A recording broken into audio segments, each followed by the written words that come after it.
नमस्कार दोस्तों, great to India YouTube channel में आपका स्वागत है। यह है फ्यूचर लर्निंग प्लेटफॉर्म। तो RSSMB CET graduate and 12th level के जो आर्ट एंड कल्चर से related most important MCQ series की जो क्लास रहने वाली है आज की अपनी क्लास नंबर 10। तो चलो स्टार्ट करते हैं क्वेश्चन 21 से। वेरी इंपॉर्टेंट रहने वाले हैं सभी क्वेश्चन, तो जुड़ जाइए सेशन से और चैनल को लाइक शेयर और सब्सक्राइब कर दीजिए। तो चलो क्वेश्चन स्टार्ट करते हैं। क्वेश्चन संख्या 21। देखिए क्वेश्चन, विजयदान देता की रचना बातारी फुलवारी के कितने खंड है। तो ध्यान रखें, बातारी फुलवारी के कितने खंड है। विजयदान देता की रचना जो है बातारी फुलवारी के, तो इसके जो खंड है वो सही आंसर आएगा यहाँ पे बी 14। निम्नलिखित में से असुमलित युग्म है।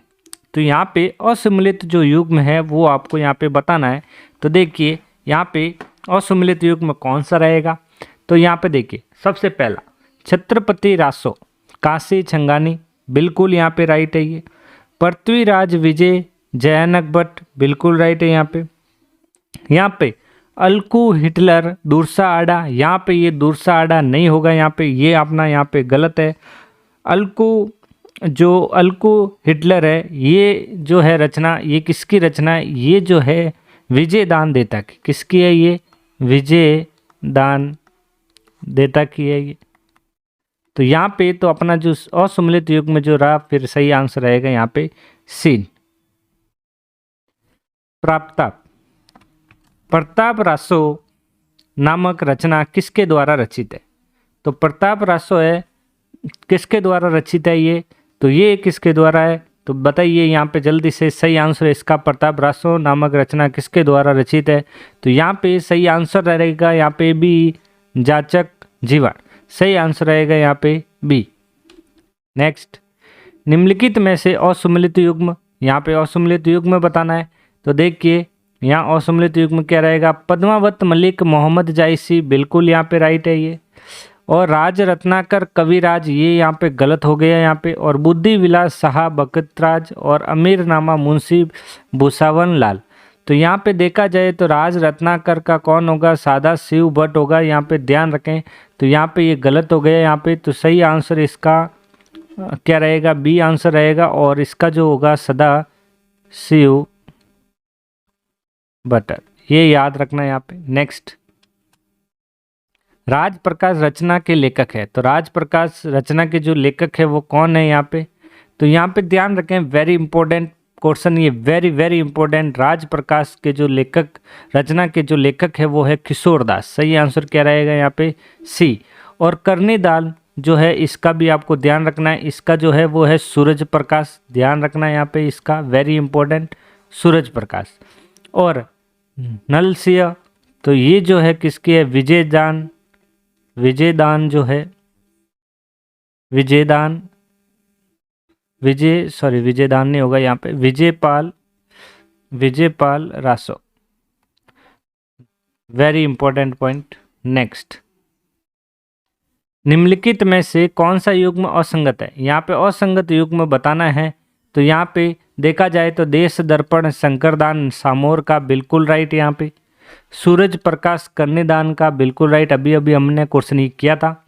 सी नंबर कीर्तार बावनी या कवि ईश्वरदास है, यहाँ पे गलत है ये। और रघुनाथ रूपक जो है मनसाराम सेवक, तो ये बिल्कुल राइट है यहाँ पे। तो सही आंसर रहेगा अपना यहाँ पे सी, ध्यान रखें। और कीर्ता बावनी, तो ये जो है दुर्सा आडा की है, किसकी है, दुर्सा आडा। तो यहाँ पे ये गलत हो गया था अपना, तो ये ध्यान रखें। नेक्स्ट, निम्नलिखित को सुमिलित कीजिए। यहाँ पे आपको सुमिलित करना है, मतलब मिलान करना है यहाँ पे लेखक और उसकी कीर्ति को। लेखक यहाँ पे दे रखा है और कीर्ति यहाँ पे दे रखा है, और 4 ऑप्शन अपने पास है यहाँ पे। तो देखिए जयानक की जो है यहाँ पे कीर्ति जो होगी वो होगी पृथ्वीराज रासो की है। ये किसकी है, पृथ्वीराज रासो। तो पहले का जो देखा जाए तो ए का जो होगा वो होगा 3, क्या होगा यहाँ पे 3। फिर दिया नयन चंद्र सूरी की जो रचना वो किसकी है, वो है कीर्ति जो है वो हमीर महाकाव्य की। तो बी का देखा जाए तो क्या रहेगा यहाँ पे 1। तो यहाँ पे देखा जाए तो अपना आंसर क्या हो जाएगा, फिर डी हो जाएगा सही आंसर। 3, 1, 4 और 2। नेक्स्ट, कन्हैयालाल सेठिया को किस रचना के लिए सूर्यमल मिशन पुरस्कार दिया गया? तो ये जो दिया गया है वो शबद, ध्यान रखें शबद।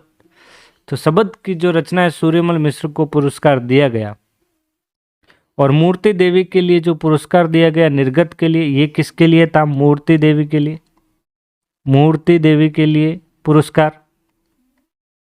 Very important, very very important. और सत्यवादी, और फिर ये दे रखा है लीलटांस, ये केंद्रीय साहित्य, इसका ध्यान रखें, ये केंद्रीय साहित्य अकादमी पुरस्कार, केंद्रीय साहित्य अकादमी पुरस्कार लीलटांस। Very important, very very important ये रहेगा यहाँ पे अकादमी का जो पुरस्कार है। चलते हैं नेक्स्ट क्वेश्चन की ओर। निम्नलिखित संस्कारों का सही क्रम होगा, तो यहाँ निम्नलिखित संस्कारों का जो सही क्रम है वो कौन सा है, देखते हैं। सबसे पहले नामकरण, कर्णवेद, निष्क्रमण और उपनयन। तो यहाँ पे सबसे पहला जो ऑप्शन आएगा वो आएगा नामकरण। तो सबसे पहला जो होगा वो होगा नामकरण, और नामकरण के जस्ट बाद निष्क्रमण होता है, तो यहाँ पे देखा जाए फिर होता है थर्ड नंबर, और फिर आएगा यहाँ पे कर्णवेद सेकंड नंबर, और उपनयन जो होगा वो होगा यहाँ पे फोर्थ नंबर। तो देखा जाए तो सही आंसर क्या रहेगा? 1, 3, सेकंड और फोर्थ। तो सही आंसर रहेगा यहाँ पे सी। विवाह के समय वर वधु के बांधे जाने वाले मांगलिक सूत्र कहलाते हैं। तो ये जो मांगलिक सूत्र होता है कांकड़ डोर, ध्यान रखें, वेरी इंपॉर्टेंट। आपको विवाह से संबंधित सारे पॉइंट याद होंगे तो फिर ये क्वेश्चन राइट हो जाएगा। सही आंसर क्या रहेगा इसका? डी। निम्नलिखित में से असत्य कथन बताना है, तो यहाँ पे असत्य कथन कौन सा होगा वो बताना है। तो देखते हैं। सबसे पहला, विवाह कर विदाई के समय कन्या के पिता की ओर से दिए जाने वाला वस्त्र रंगबरी या पहरावणी कहलाती है। बिल्कुल राइट है ये। विवाह में वधु का हाथ वर के हाथ में पकड़ाने की रस्म सामेला कहलाता है, ये यहाँ पे गलत है, उसे हथलेवा कहते हैं। क्या कहते हैं? हथलेवा। तो यहाँ पे देखा जाए तो अपना आंसर भी फिर क्या राइट हो गया? यहाँ पे बी आंसर यहाँ पे राइट हो गया, ध्यान रखें। और संबेला जो है वो क्या होता है, ध्यान रखें, ये बारात का जो स्वागत रस्म होती है वो संबेला होता है यहाँ पे। चलते हैं नेक्स्ट क्वेश्चन की ओर। गर्भवती स्त्री को अमंगलकारी शक्तियों से बचाने के लिए क्या किया गया संस्कार है, तो बताइए यहाँ पे। तो यहाँ पे गर्भवती स्त्री को अमंगलकारी शक्तियों से बचाने के लिए जो किया गया जो संस्कार है वो कौन सा है, तो वो होता है सीमंतोयन। सही आंसर रहेगा यहाँ पे बी। नेक्स्ट, वह संस्कार जो बालक को विद्यारंभ हेतु गुरु के पास ले जाने के समय किया जाता है, तो वो होता है उपनयन। ध्यान रखें, वेरी इंपॉर्टेंट। गुरु के पास ले जाने के समय को क्या कहा जाता है? जब बालक, संस्कार जो बालक को विद्या आरंभ हेतु गुरु के पास ले जाने के लिए, तो उपनयन कहलाता है। सही आंसर सी रहेगा।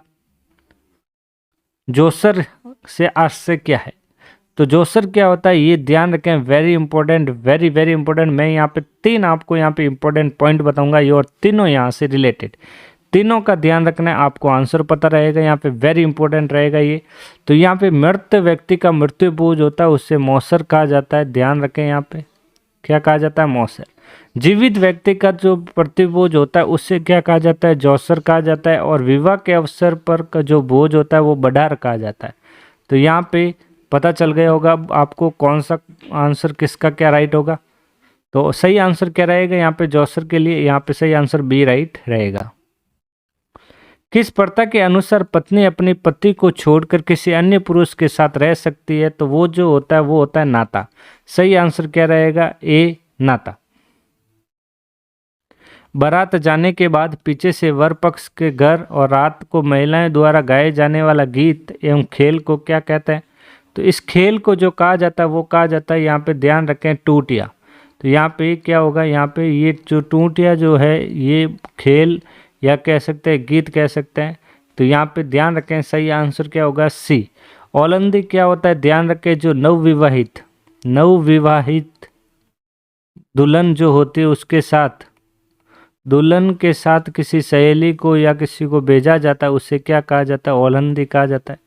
तो सही आंसर क्या रहेगा यहाँ पे? इसका तो सी रहेगा। और आगे यदि कोई क्वेश्चन इसमें से रिलेटेड आ जाए तो ये ध्यान रखें। नेक्स्ट, जच्चा एवं बच्चा का प्रथम स्नान कहलाता है? ध्यान रखें, जच्चा बच्चा का जो प्रथम स्नान होता है वो क्या कहलाता है? नावण। तो यहाँ पे सही आंसर क्या रहेगा? सी। ध्यान रखें, नावण कहलाता है। तो ये जो ऑप्शन जो ब्रैकेट में लिखा मैंने, ये ध्यान रखना आपको। नेक्स्ट 138 क्वेश्चन, निम्नलिखित में से किस विद्वान के द्वारा राजस्थान की चित्रकला को राजस्थानी चित्रकला का नाम दिया गया? तो ये जो नाम दिया गया राय कृष्णदास के द्वारा। सही आंसर क्या रहेगा यहाँ पे? सी। चित्रों की ओवरी नामक चित्रशाला निर्माण किसने करवाया था? तो चित्रों की ओवरी नामक चित्रशाला का जो निर्माण है किसने करवाया था? Very important, very important, exam में कई बार पूछा गया। सही आंसर आएगा इसका सी, जगत सिंह प्रथम। यहाँ पे नेक्स्ट क्वेश्चन चलता है, निम्नलिखित में को सुमेलित कीजिए। यहाँ पे सुमेलित करना है चित्रकला का संस्थान और संबंधित स्थान। यहाँ पे 4 पॉइंट वेरी इंपॉर्टेंट आपके लिए। मयूर संस्थान कहाँ की है? ध्यान रखें, मयूर संस्थान है वो है टोंक की। तो मयूर संस्थान कौन सी होगी? टोंक की। फिर चितेरा संस्थान कहाँ की है? तो चितेरा संस्थान जो है वो है यहाँ पे जोधपुर की। तो यहाँ पे जोधपुर की चितेरा संस्थान किसके है? जोधपुर। सही आंसर क्या रहेगा फिर अपना? यहाँ पे ए आंसर राइट रहेगा। यहाँ पे सही आंसर क्या है? ए। तो दोस्तों आज के लिए क्लास यहीं समाप्त करते हैं, मिलते हैं नेक्स्ट क्लास में। Thank you.